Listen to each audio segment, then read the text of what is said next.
Okay, and we are live. Welcome to the Lab Report, everybody. As always, I am Todd Rosales and joined every single time by Mr. Cannabis Lab himself, Dustin Robinson.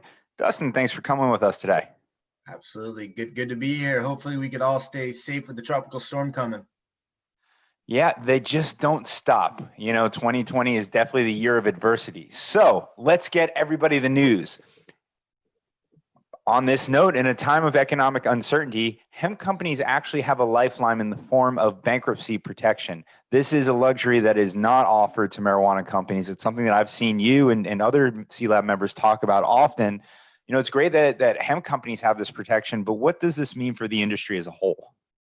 Yeah, so I mean, the first thing to understand is why a lot of these hemp companies are in this situation. With the 2018 Farm Bill, got a lot of excitement. A lot of farmers wanted to grow. So you had a huge amount of production, but then you had the FDA taking a strong position on CBD.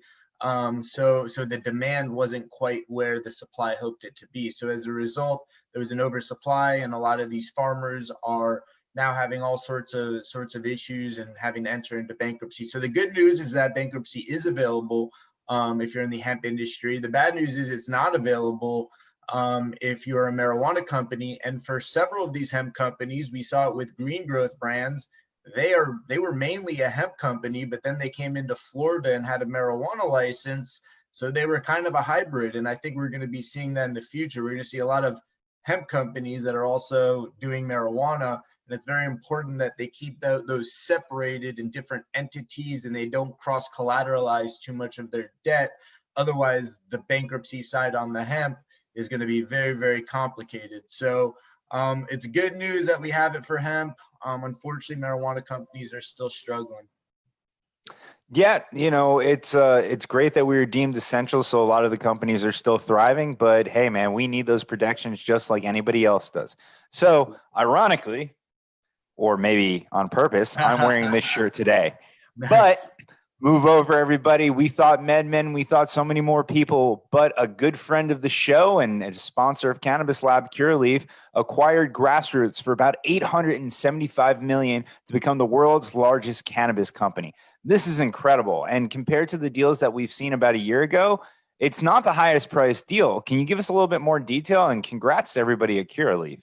Yeah, it seems like every other week we're having an article where a cannabis company is claiming they are now the largest. So there's some sort of a competition for being the largest, and how you define largest is different for everyone, whether it be revenue, employees, amount of states you're in.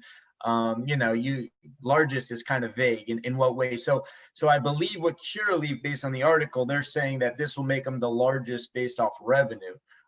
So it's a big deal. They're combining one of the biggest public companies, Curaleaf, with one of the biggest private companies, and they're all coming under one roof. And at the end of the day, I always tell people, when you see these huge valuations and acquisitions, I think this one's in the like 800 million. You also got to look at how it's structured. So this particular deal, there was only $70 million of cash that was out of the 800 million, and the rest was really in stock. So really, when stuff like that happens, the valuation for Curaleaf is not arbitrary, but it's speculative, and the valuation on the other side is relatively speculative. So when you see these stock swaps, 800 million may not be actually 800 million, but either way, they're certainly a powerhouse. Curaleaf has actually done a great job. They haven't had the cash flow issues as some of these other MSOs that we've been talking about week after week after week. Trulieve and Curaleaf, I would say, are really kind of in a category of their own right now here in Florida. So I think this is a tremendous opportunity, and it's a race to be the biggest and the largest and to own the market. So we'll see how this works out. Yeah, and again, congratulations to the folks at Curaleaf. Check out their episode of Elevate Your Grind. Got to always plug my own show there. This is one that I'm very happy about, but I'm a little confused because I thought it had happened already. But the House of Representatives voted on Thursday in favor of an amendment to protect all state, territory, and tribal marijuana programs from federal interference. The measure, which would prevent the Department of Justice from using funds to impede the implementation of cannabis legalization laws, passed 254 to 163 vote on the floor. There was also some kind of like call-in vote too. But again, I thought this had happened already. I thought there was something that was protecting states' rights.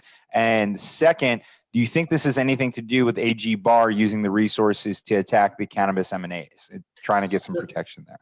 Yeah, so the first thing is that, yeah, the previous protections were mainly focused on respecting states, the medical marijuana side. What this does is it adds some additional protections, and it includes recreational marijuana.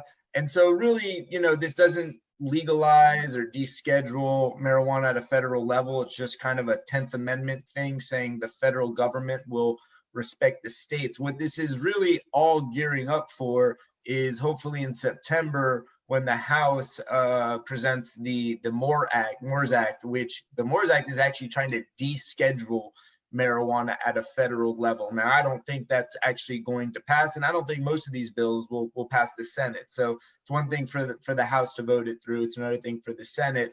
But there's a lot of really, really good bills that are now getting through the House. And so if we could start seeing them get through the House and then the Senate. So the other thing to understand as far as, the question with Barr is, this is legislative action. So there's two ways kind of to make changes with cannabis at a federal level. There's the legislative, then there's the executive. So this is legislative action, but really if the Congress can't get this done at a legislative level, what we may see and what I would love to see, and they're starting to talk more and more about it, is action taken at an executive level. And I know, you had Bernie Sanders that proposed, he said he'd do an executive order in his first 100 days. Biden and Trump both really actually haven't been advocates on federal legalization of marijuana, although Trump has said that he would support an act of Congress. But what I'd love to see is some executive action as we come into these presidential elections. And what that would look like is the president can't necessarily do an executive order, although that's what they're proposing on the Bernie Sanders side. Really what it would be is the president directing the AG to essentially start looking into it. And then the AG would then have to get approval from a couple agencies, including the DEA. DEA would give their recommendations, as well as the health organization. They'd give the recommendations. Then if the AG looked at those recommendations and wanted to move forward, they put it into rulemaking and they propose a certain rule, and then the White House would have to sign off on it. So right now we're dealing with the legislative side, but it would be great if we could start making some progress from an executive side. I don't think that's going to happen with Barr sitting where he sits. So unfortunately, we'd probably have to get rid of Barr first before we have that happen. Although he has to do, the president could direct them in a particular direction. When you started explaining the executive and legislature things, it brought me back to my Schoolhouse Rock days, man. So maybe we'll make a little cartoon about how to legalize cannabis. Now it's time to shame somebody, or at least I'm going to shame them. As time goes on, it seems the stigma for cannabis keeps getting lifted and we keep moving forward, and the roadblocks that prevent our industry from operating normally and smoothly are being removed.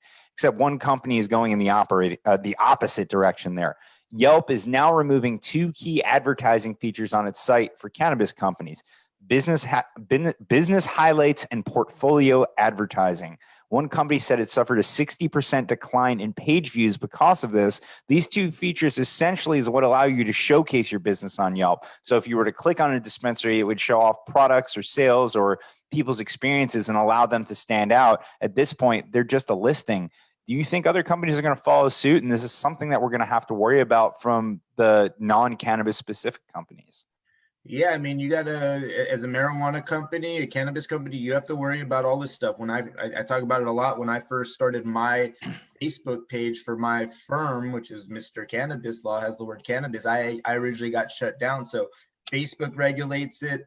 Instagram regulates it, and now you have Yelp coming in and basically saying, we're not going to allow it for marijuana business, because it all stems from it being federally illegal. We also have this challenge with payment processors, processing payments is a big challenge, both not only in the marijuana space, but also the hemp space. So, you know, a lot of my CBD clients setting up payment processing is not simple. So hopefully this is not a trend of more companies doing this, but the reality is that you are very limited in your ability to market as a marijuana company. So, you know, this is just another obstacle, you know, and the industry unfortunately is used to bobbing and weaving with these changes, and we're just going to have to continue to bob and weave and adjust our businesses as a result of this.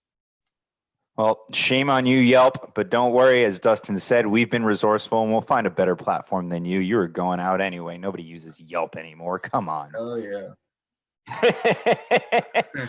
They're not a sponsor of the show. I don't think they're a target either. So, last thing on the list, and as a father, this is something that's very interesting to me.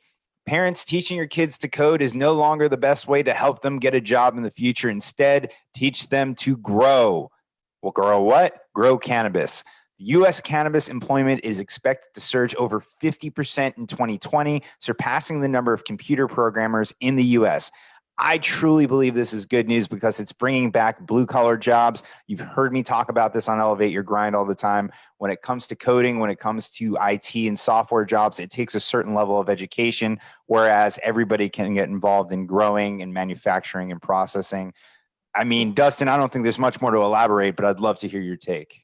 Yeah, I mean, look, there's tons of opportunities for people to get involved in the cannabis industry, and you're seeing a lot of schools now adding it to their curriculum. Whether, you know, here in Florida, FAU, FIU, Miami-Dade College. I'm going to be teaching a course at Nova Law on cannabis. So, you know, no shit. Not to interrupt you, but that's awesome. Congratulations. Yeah, Go on. I'm excited, but they haven't picked when they're going to be launching it. So I'm not doing a touchdown dance yet until we have full confirmation that the course is going to be. So it won't be next semester. I'm hoping for the following semester. But yeah, all these schools, they're seeing the trend. They want, their job is to place their students in jobs, and they're seeing an explosion in the job market. One thing that I thought was interesting that the article brought up that a lot of people don't talk about is that the reason why there's such an explosion is because other businesses can't sell marijuana without a marijuana license. So CVS or Publix or grocery stores can't sell marijuana. So you need to create a brand new retail store with a brand new set of employees. Now, if we saw something, we talked about the federal legalization earlier on, if we saw federal descheduling, if the MORE Act actually passed and we descheduled marijuana, and now it's not federally illegal, we could potentially start seeing other stores that carry other products also carrying marijuana, which would then mean that the employment numbers may not explode like we might expect, because for CVS to add, marijuana to their product line, they may need to hire one employee or two employees, but they already have the staff and the infrastructure to basically support those sales. So I thought that was kind of interesting that they talked about that, because everyone estimates what would happen with employment if we had federal legalization. With that being said, I think this is a clear indicator that federal government should act. I mean, we're in a pandemic. The economic environment is extremely bad. Employment numbers are extremely bad. This is an industry that the employment numbers are climbing at a time like this. So the federal government should strongly consider, and another thing that I think we kind of jumping back to the federal legalization is, this, I think, cuts through both parties. Whether you're a Democrat or a conservative, the Democrats focus a lot on the social equity component of federal legalization, but it's really important that the Republicans also understand. Republicans have been fierce advocates for individual rights and economics. And from an individual rights perspective and from an economics perspective, there is a strong basis for legalization of cannabis at a federal level. So I think both sides of the political spectrum are starting to understand that, and there's benefits all around. So awesome. I love that the employment is increasing and we're continuing to hire. My firm's continuing to hire. Everyone, it seems like the industry is just exploding while a lot of other industries are struggling. So this is extremely positive to see, and I'm happy we're ending it with a positive article and on a positive note. Absolutely. That is the way to go into the weekend. And trust me, I can get on a soapbox that would keep you here until 5 or 6 o'clock, but I know you have to go. So we'll let everybody out. This has been another episode of the Lab Report, Pete, folks. It's Friday. It's the weekend. Go outside, have some fun, see your family. I was going to say kiss a loved one, but only if you're living in the same household as them. Stay socially distant. And we'll see everybody Have a next good one, week. guys.